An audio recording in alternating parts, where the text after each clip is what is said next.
সবাইকে স্বাগত এটি নিউজে। আপনারা দেখছেন হ্যাপেনিং পয়েন্ট। ঠিক এই সময় আমরা হাজির হয়ে যাই হ্যাপেনিং পয়েন্ট নিয়ে নতুন বিষয় এবং নতুন অতিথির সাথে। আমাদের আজকের অতিথি সর্দার আমিরুল ইসলাম সাগর, সদস্য ঢাকা মহানগর উত্তর সমন্বয় কমিটি এনসিপি।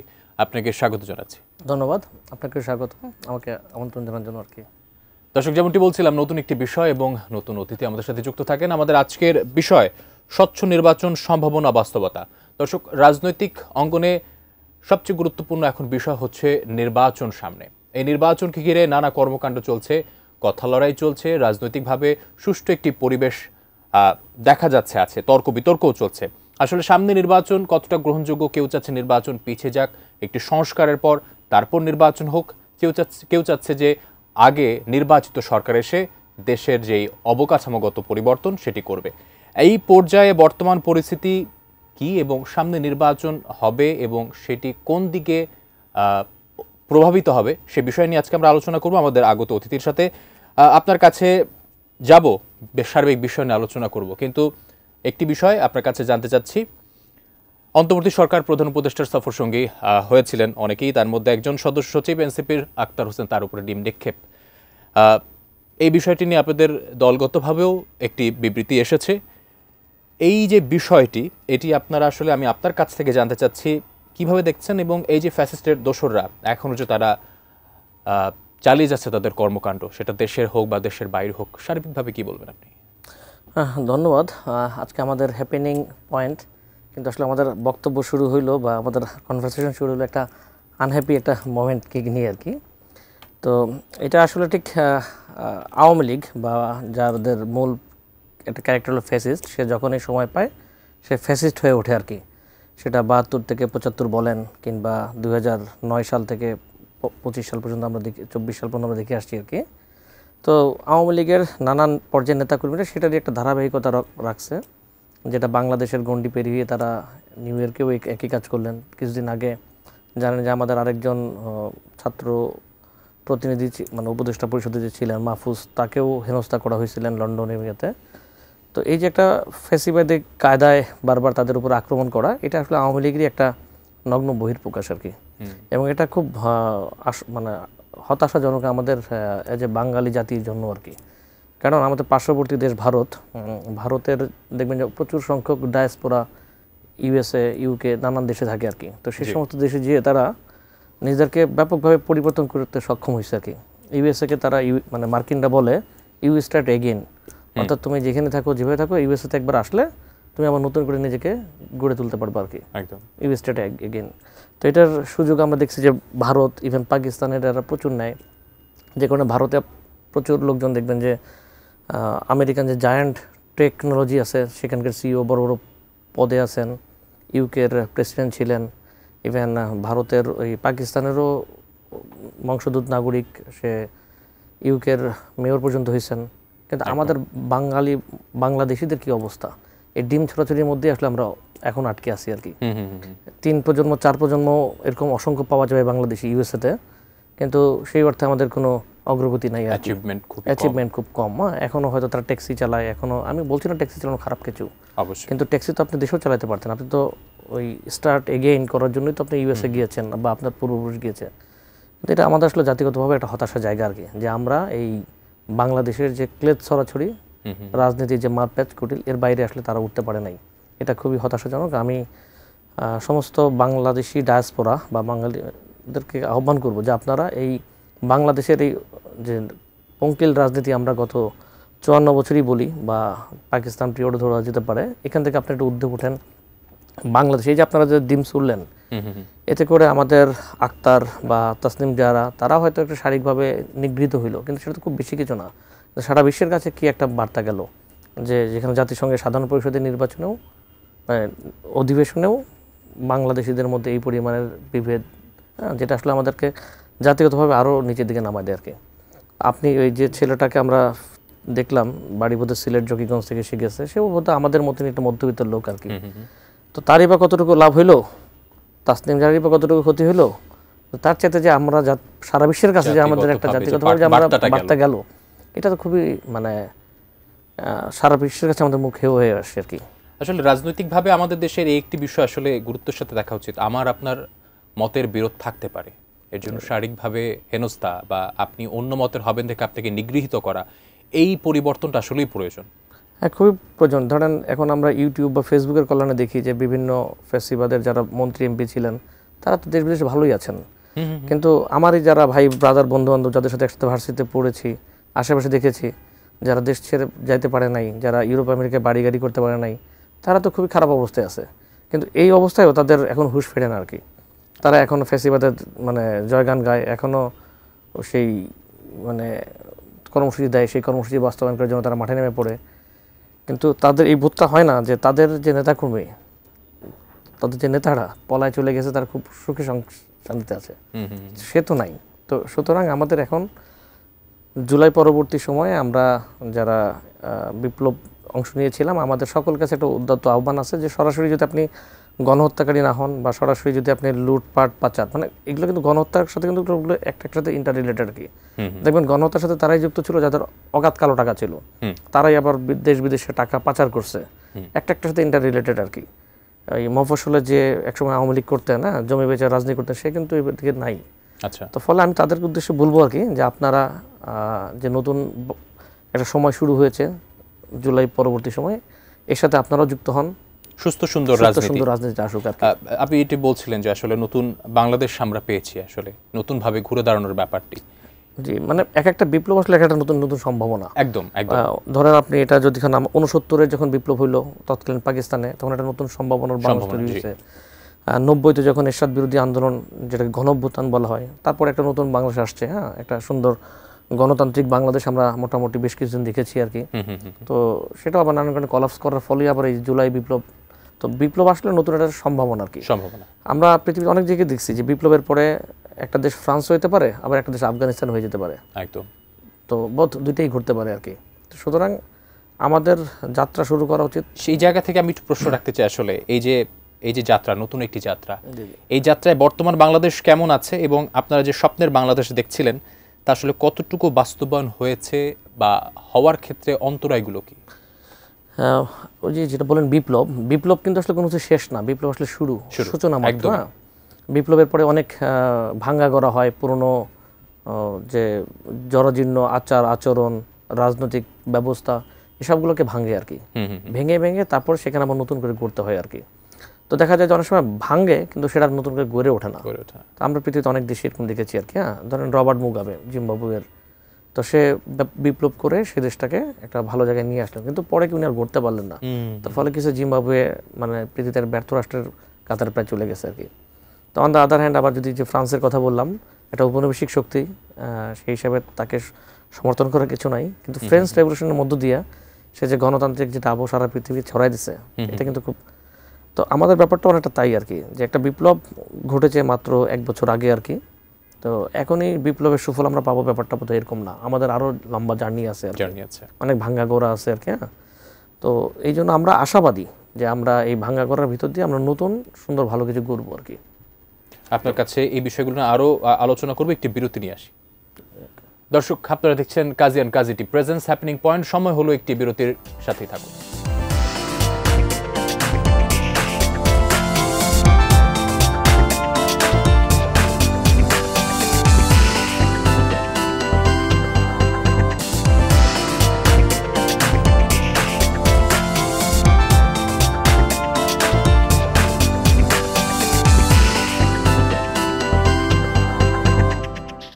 দর্শক, বিরতি পর আবারও ফিরে আসলাম Kazi and Kazi tea presents happening পয়েন্টে। আমরা চলে যাচ্ছি আলোচনায়।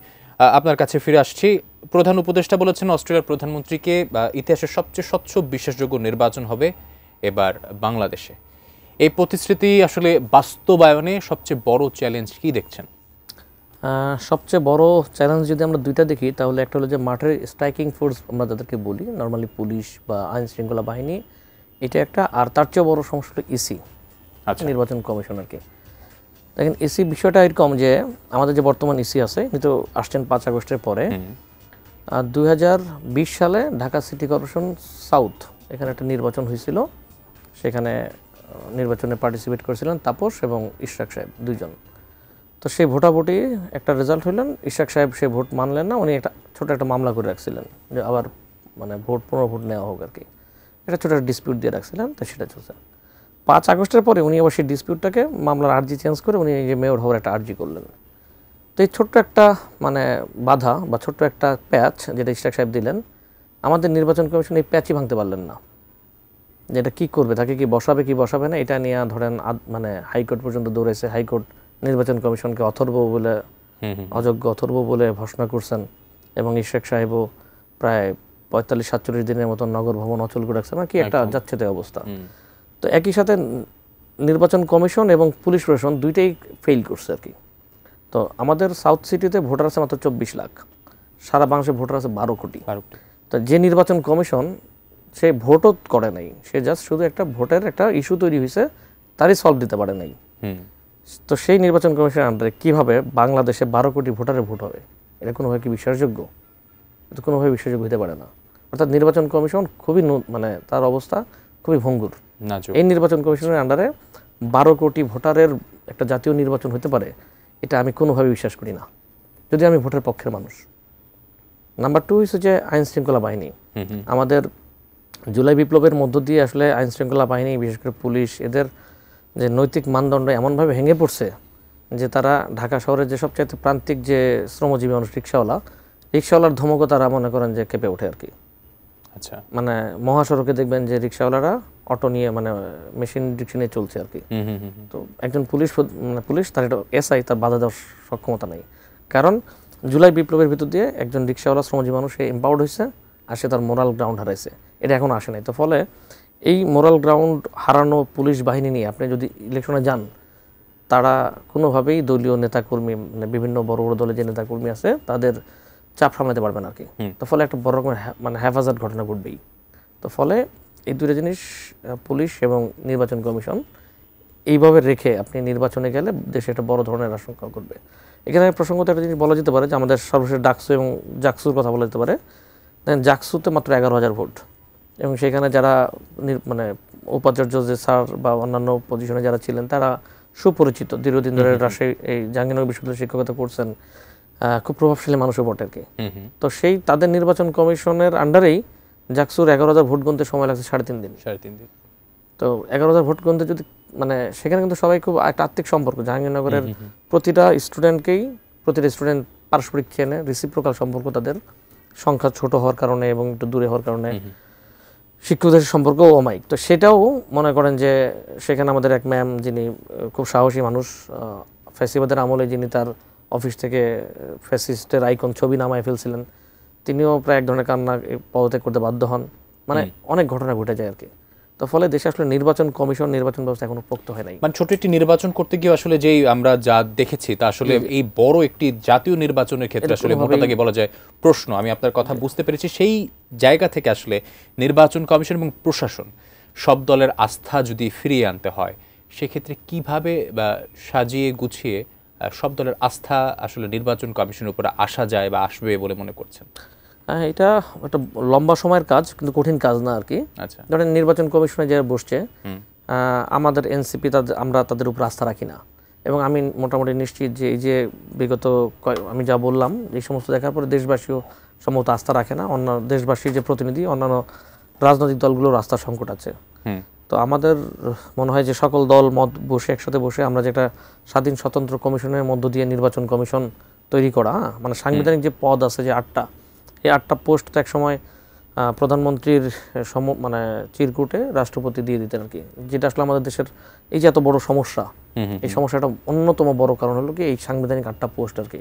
মানে সেখানে যথাযথ নিয়োগ হয় না বলে আর কি। হ্যাঁ, এই নিয়োগগুলো যদি খুব স্বচ্ছ হয় তাহলে দেখবেন যে বাংলাদেশের 60% সমস্যা নেই হয়ে যাবে।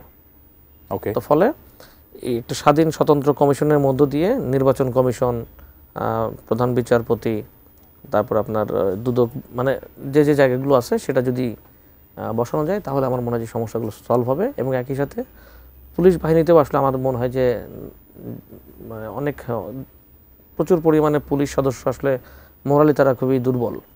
তো এখানে আরও নতুন পুলিশ নিয়োগ দেওয়া, বিপ্লব পরবর্তী সময়ের বাস্তবতায় দিয়ে পুলিশ বাহিনীকে নতুনভাবে ঢেলে সাজিয়ে তারপর হয়তো নির্বাচন যাওয়া যেতে পারে। আসলে জুলাই আন্দোলনে বড় একটি ভূমিকা রেখেছিল ছাত্র জনতা। আপামর জনগণ তো পাশে ছিলই, ছাত্র জনতা বড় একটি ভূমিকা রেখেছে। তারপর এনসিপির জন্ম।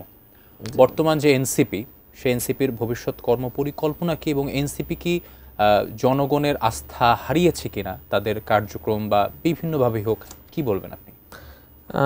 এনসিপি বিপ্লব উত্তর পরিস্থিতিতে তৈরি, জনগণের এবং ছাত্র জনতার অনেকটা চাপেই এই মানে এই রাজনৈতিক দলের আবির্ভাব আর কি। কারণ এখানে যারা বিপ্লবে অংশ নিয়েছিল তা তো কেউ রাজনীতি দল তৈরি করবে এমন কোনো মোটো তো তাদের ছিল না, পড়া টেবিলে ফেরত যাওয়াই তাদের কথা ছিল। কিন্তু মানে আমরা বিপ্লব করেছি, কিন্তু যে বললাম যে বিপ্লব তো ভাঙ্গা, ভাঙ্গা করে সূচনা করে দেওয়া, কিন্তু একটা জিনিস গড়ে তো দিতে হবে। তো এই চাপে আসলে যারা বিপ্লব অংশ নিয়েছে নানান পর্যায়ে নানান ফরম্যাটে, তারাই এসে এই এনসিপিটা তৈরি করেছে আর কি। তো এখন ওই এনসিপি জনগণের আশা আকাঙ্ক্ষা হারিয়ে ফেলছে কি এটা আসলে বোঝানোর একটা সময় লাগবে, বেশ সময় লাগবে আর কি। কারণ একটা রাজনৈতিক দল আমাদের বয়স কেবল 5 মাস, 5 মাসে আসলে বলার সুযোগ নাই যে আসলে আমাদের জনগণের কাছে আমরা কতটুকু সমাদৃত বা নানা তর্ক বিতর্ক নানা। এখন এখানে তর্ক বিতর্কের একটা বড় বিষয় দেখেন, যে তর্ক বিতর্কগুলো উস্কাচ্ছে কোথায়। এখানে আপনি দেখবেন যে আমরা যেগুলোকে ডিপ স্টেট বলি আর কি, হ্যাঁ, এটা আসলে তো ক্যামেরার সামনে বলা ঠিক কিনা জানি না, মানে ক্যামেরার বাইরে আমরা একটা ডিপ স্টেট বলে একটা শব্দ বলি, যে কারা কারা রাষ্ট্রের বাইরেও রাষ্ট্র একটা গড়ে ওঠে আর কি, যারা আসলে রাষ্ট্রকে নিয়ন্ত্রণ করে। দেখবেন যে আমাদের এনসিপির ব্যাপারে এদের খুবই প্রচন্ড পরিমাণে অ্যালার্জি আর কি, হ্যাঁ, প্রচন্ড মাত্রায়। আপনি দেখবেন যে কিছু কিছু মিডিয়া যারা এনসিপি বা বর্তমান এই যে ইন্টারিম সরকারের মানে দোষ ঠিক বলা, মানে দোষ না, আরও যদি বেশি কিছু তাকে মানে কুৎসা রটনা করা ছাড়া যাতে কখনো পত্রিকা ছাপা হয় না বা কোনো নিউজ যায় না, তাতে পিছনে কারা? আপনি দেখবেন সেই ডিপ স্টেটের মানুষজন। দেখবেন যেখানে আমাদের হাসনাত বা সার্জিস, তাদেরকে একটা জায়গায় ডেকে নেওয়া গেল, যে বলছে যে তোমরা মানে এটা চটুল কথা, মানে ওরা মানে গুঞ্জন দিয়ে বলছি আর কি, আমি ভিতরকার কোনো কথা বলছি না, যেটা সবাই আমরা জানি through by media, through by Facebook, সামাজিক মাধ্যম, তাদেরকে ডেকে বলা হচ্ছে যে তোমরা রিফাইন্ড আওয়ামী লীগ মেনে নাও। তো সেখানে আমরা মানবো না, রিফাইন্ড মানবো না, সেখান থেকে তার উঠে চলে আসছে। আমি সর্বশেষ ফলে দেখা গেছে যে মানে বড় বড় এজেন্সি আমাদের বিপক্ষে চলে গেছে। ছোট্ট করে জানতে চাচ্ছি যে বর্তমান পরিস্থিতিতে এনসিপি সামনে কিভাবে চিন্তা করছে এবং আপনাদের পদক্ষেপগুলো কি সংক্ষেপে যদি জানতে বলুন। এনসিপি জনগণকে নিয়ে কাজ করতে চায়। এনসিপি প্রথমে যে 1400 বলি বা 2000 বলি, সংখ্যা তো আসলে ডিফাইন করা খুব টাফ, মানে কতজনকে এই খুনি হাসিনা মেরে গেছে আর কি। তো এদের বিচার আমরা, এটা আমাদের সবচেয়ে বড় প্রায়োরিটি। এবং দ্বিতীয়ত হলো আমাদের সংস্কার। কারণ বারবার এই আমাদের এক বাংলাদেশের একজন বিশিষ্ট অভিজাত ব্যক্তি লিখছিলেন যে একসময় ক্যান্টিনে ভাত খুঁজতে, এখন আমরা নাকি ওয়েস্টার্নে হাঁস খুঁজতে যাই আর কি। তো আমরা বারবার ক্যান্টিনে মানে ভাত খুঁজবো, রক্ত দেব, আর ওই ওয়েস্টার্নের লোক বসে বসে দেশ শাসন করবে, এটা আর রাজনীতি আর হবে না। এই দেশ আমরা কোনোভাবে চাই না। তো কতবার রক্ত দেবে? 52-তে রক্ত দিয়েছে, 69-এ রক্ত দিয়েছে, 71-এ রক্ত দিয়েছে, পুরো এরশাদের সময় রক্ত দিয়েছে, হাসিনার সময় রক্ত দিয়েছে। তো এই ক্যান্টিনে ভাত খোঁজার লোকজনরা বারবার রক্ত দিবে, আর আপনারা ওয়েস্টার্নে বসে বসে দেশটাকে আবার সেই পিছন থেকে নিয়ে যাবেন, এটা হবে না। তো ফলে আমরা একটা টেকসই সংস্কার চাই, ছাত্র জনতা চায় সংস্কার এবং সামনে সুষ্ঠু নির্বাচন, সবাইকে সাথে নিয়ে, এবং শুধু ক্যান্টিনেও যাবে না, ওয়েস্টার্নে বসে এসিতে বসে আলোচনা করবে, দেশ গঠন করবে সবাইকে নিয়ে, তাই তো? না, দেশ গঠন করার জন্য ওয়েস্টার্ন তো এমন না, কিন্তু সবাইকে নিয়ে আর কি, মানে কোনো বিশিষ্ট কোটারি কোনো ব্যক্তি দেশ শাসন করবে, মানে সেটা হইতে পারে না আর কি। সুন্দর ভবিষ্যতের দিকে এগিয়ে যাক আমাদের দেশ, আমাদের সেটাই আমাদের সবার প্রত্যাশা। অসংখ্য ধন্যবাদ আপনাকে আমাদের সাথে যুক্ত হওয়ার জন্য। ধন্যবাদ আপনাকে। দর্শক, আপনারা দেখছেন Kazi and Kazi presents happening point. এই ছিল আজকের আলোচনা। এতক্ষণ সাথে থাকার জন্য ধন্যবাদ সবাইকে।